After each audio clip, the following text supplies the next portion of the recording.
como confuso, Bien. porque la verdad no entendí y lo leí 5 veces. Es como que entendí la primer parte que dice que una persona se levanta a las 3 de la mañana para cargar bolsas, pero es como que no tiene mérito, según él. O sea, yo pienso que el mérito de esa persona es, ¿cómo se dice? Cuando pasan muchos años,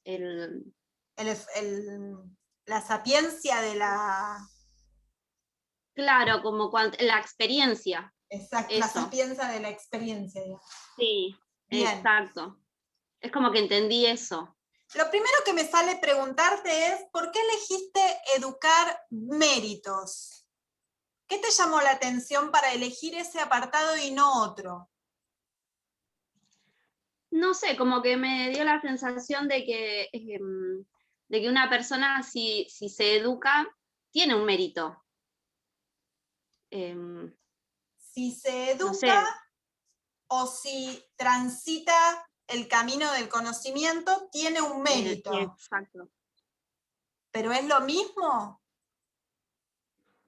que Mm, transitar por el camino del conocimiento, suponte, ¿no?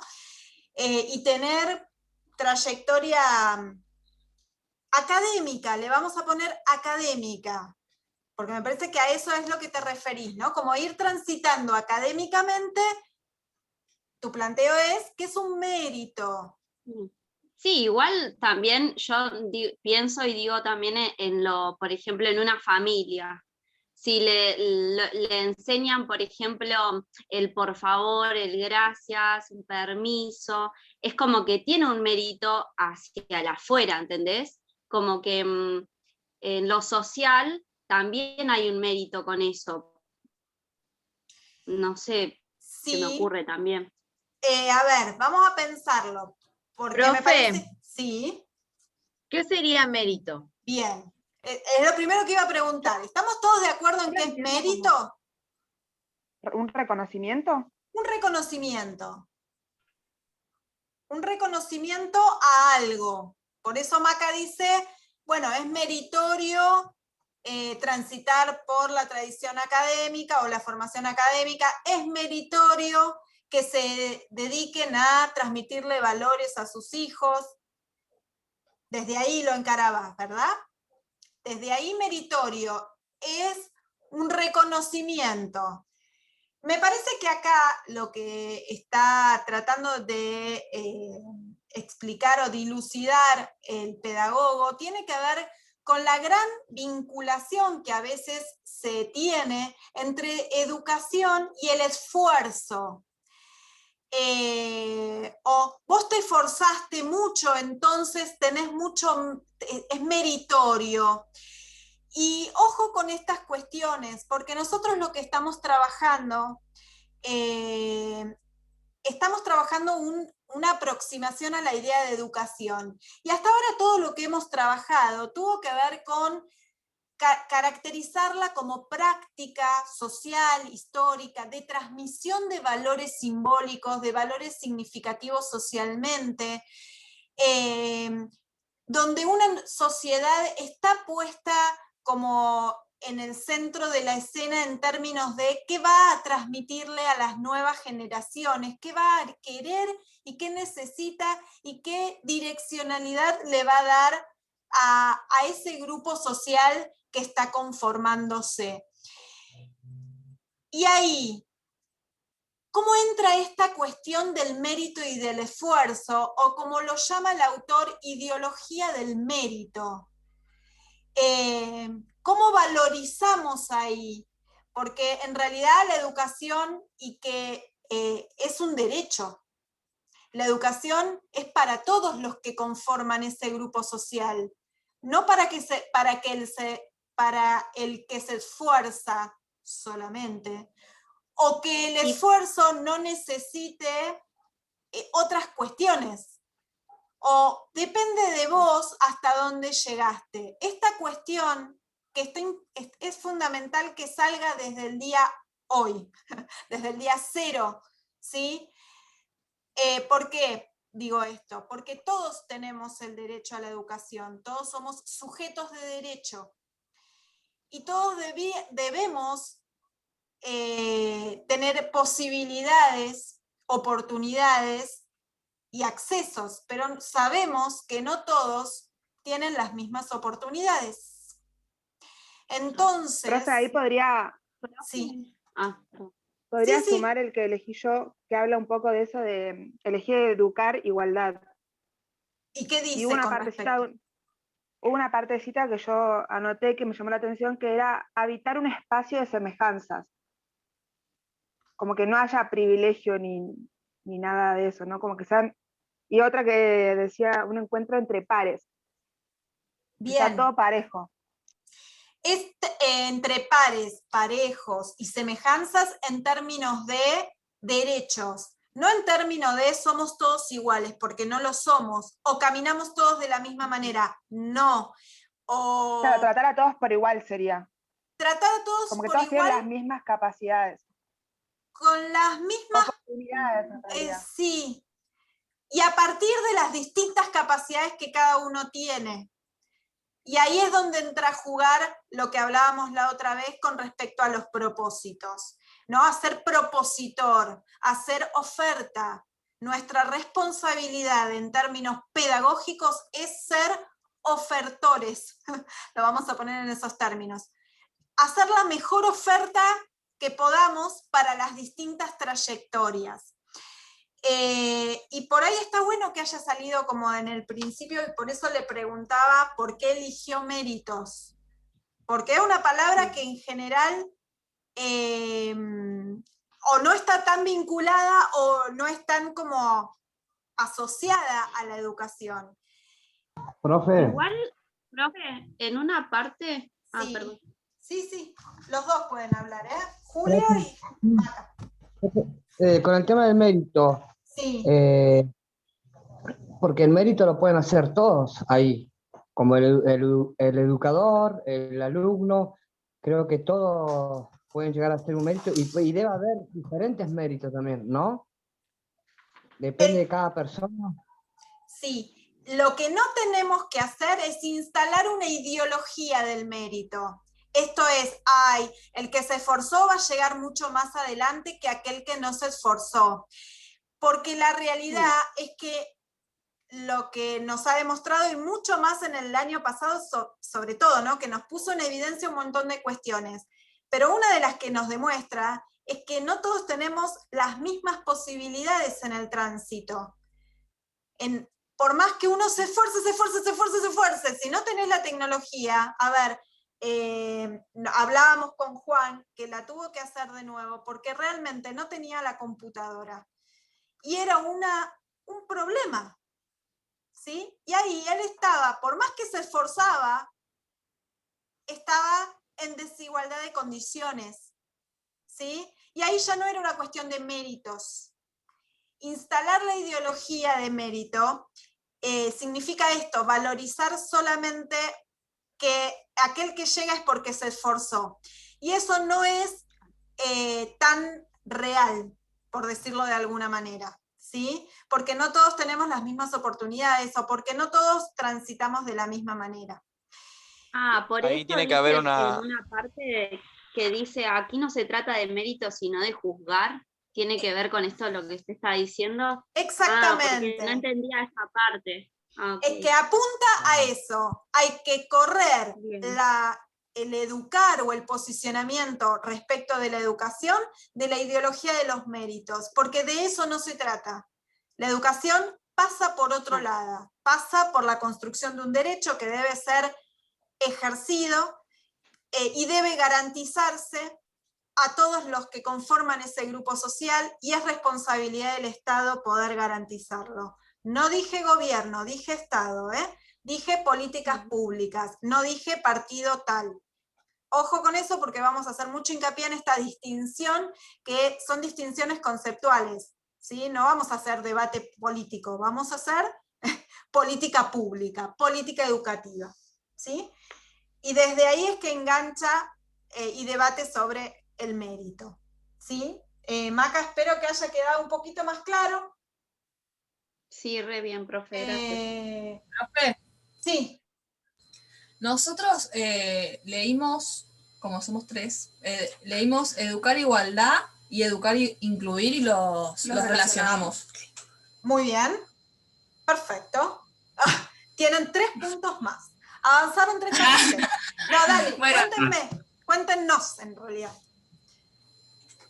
Y bueno, nosotros lo que decía también Belén, esto de la igualdad, de crear un ámbito educativo. Ay, amiga. Pusimos, interpretamos que el docente a la hora de dar la clase tiene que tener la posibilidad de crear o de generar un espacio en el que el alumno se sienta incluido y cómodo en un mismo grupo. Por ejemplo, Sí. a mí se me vino, ayer el profe de prácticas docentes nos dio un ejemplo, o sea, no nos dio un ejemplo, nos estaba contando que un alumno de él a la hora de dar una clase, él había creado una clase para un grupo, digamos un grupo común que no tenía ninguna dificultad, y a la hora de dar la clase se encontró con un chico que era ciego. Y tuvo que buscar la forma de moldar esa actividad que él había creado para incluir al chico y que no se sienta como incluido, que se sienta solo. Él buscó la forma de incluirlo y que pueda hacer lo mismo que el resto. Bien. Sí, tiene que ver con la inclusión y está muy bien. De hecho, yo te diría que el posicionamiento de Carlos Esquiliar va incluso más allá. Profe, Sí.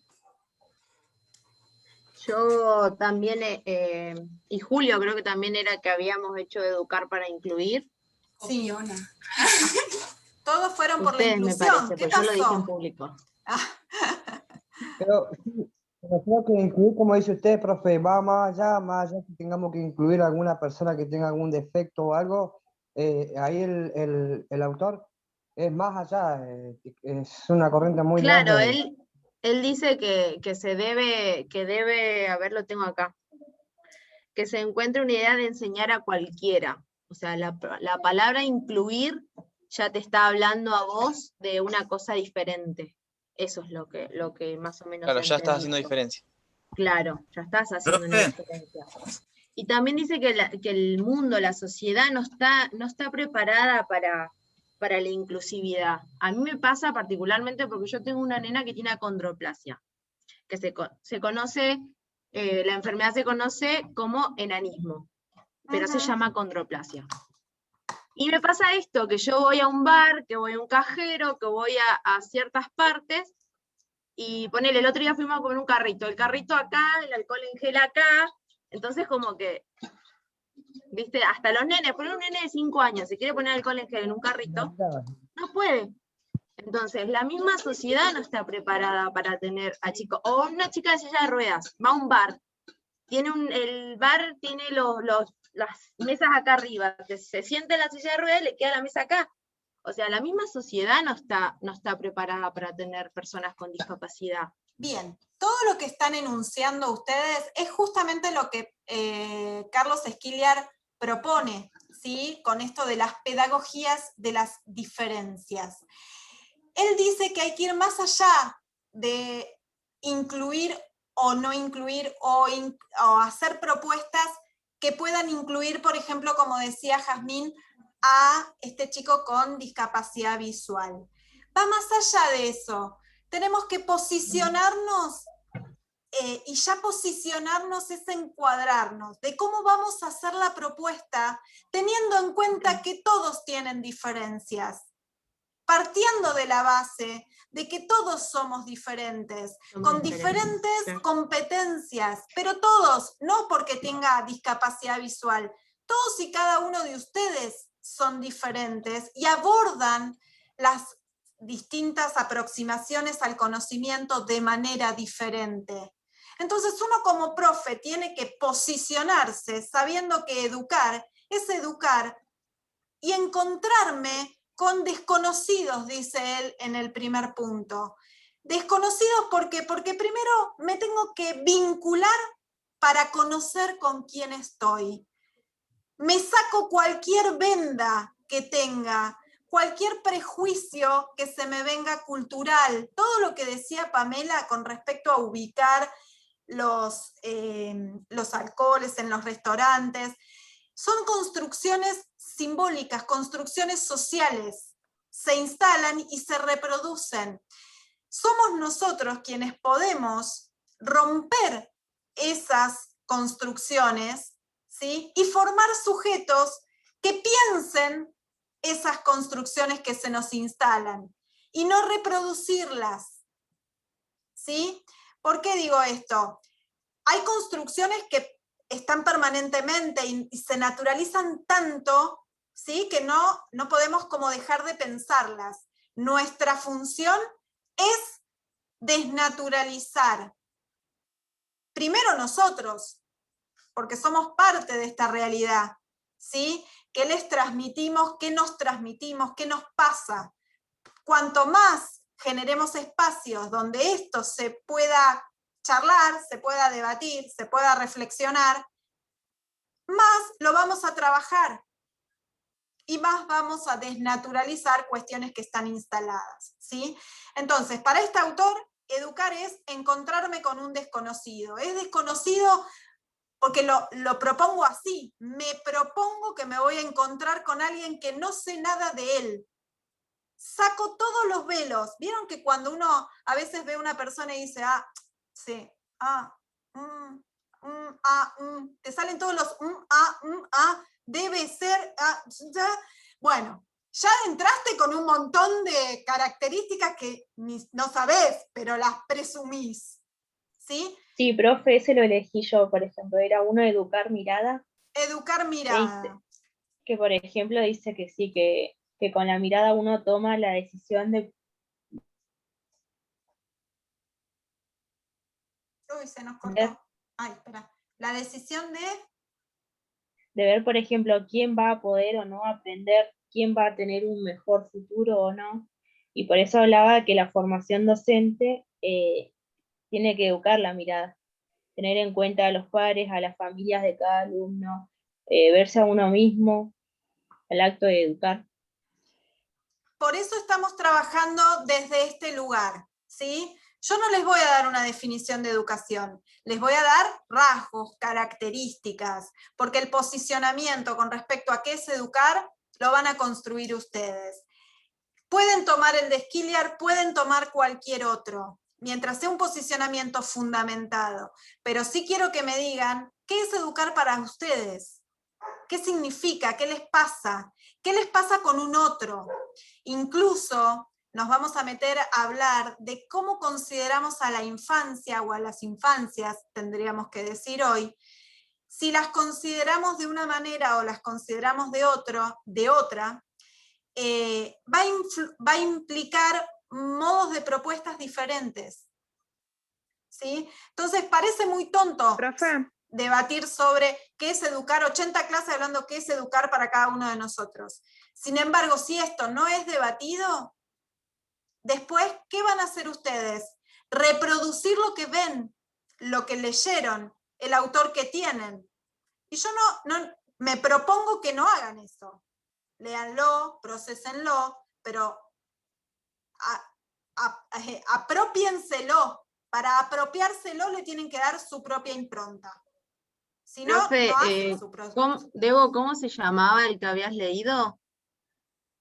Educar mirada.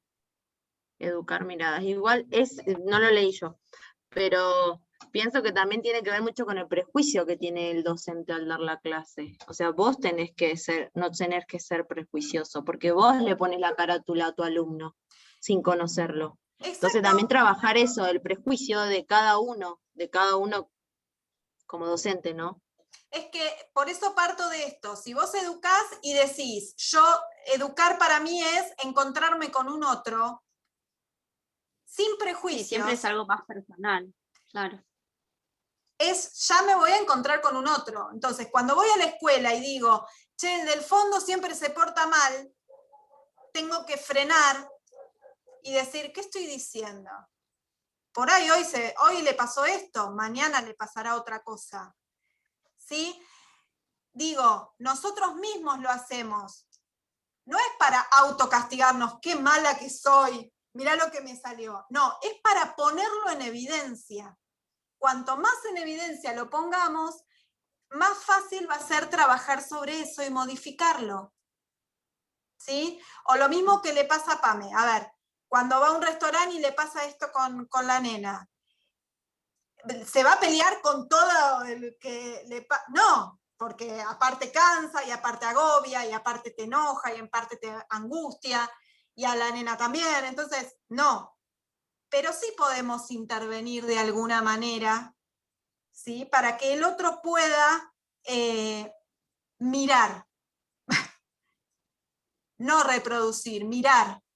Hacer algo distinto.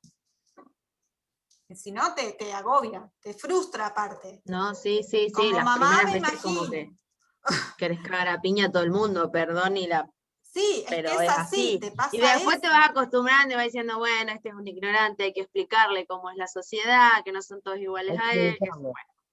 Entonces, Hay que educarlo, dice es Julio. un proceso, claro, hay que educarlo, tal cual. Bueno, hay que educarlo desde este posicionamiento, porque en realidad ha sido educado, pero ha sido educado desde una imposición. Entonces, si para nosotros educar es otra cosa, pongámonos de acuerdo. ¿Sí? Si vamos a estar de acuerdo con Skilliard, que es lo que ustedes el trabajo que van a hacer, más adelante, primero vamos a hacer otro. Vamos a compartir algunas cosas y por ahí otras no. Pero eso va a depender del análisis que podamos hacer. ¿Sí? Bien. ¿Se entiende por dónde vamos? Aproximación a la idea de educación, fenómeno educativo, características generales. Nos reconectamos 5 minutos porque les quiero dar el cierre. Y posicionamiento desde un autor, que en este caso tomamos a Carlos Skilliard. ¿Sí? Ese es el recorrido que hicimos. Después nosotros nos vamos a poner a trabajar con la construcción de la escuela, ¿sí? Que tiene una fecha de nacimiento precisa, tiene un contexto de nacimiento específico e intencionalidades determinadas. No fue casualidad, no es que la escuela estuvo siempre así y fue siempre de la misma manera. Eso no fue así. Hubo un proceso histórico, un proceso de construcción que generó y que derivó en la construcción de la institución escolar. ¿Sí? Entonces, les propongo lo siguiente.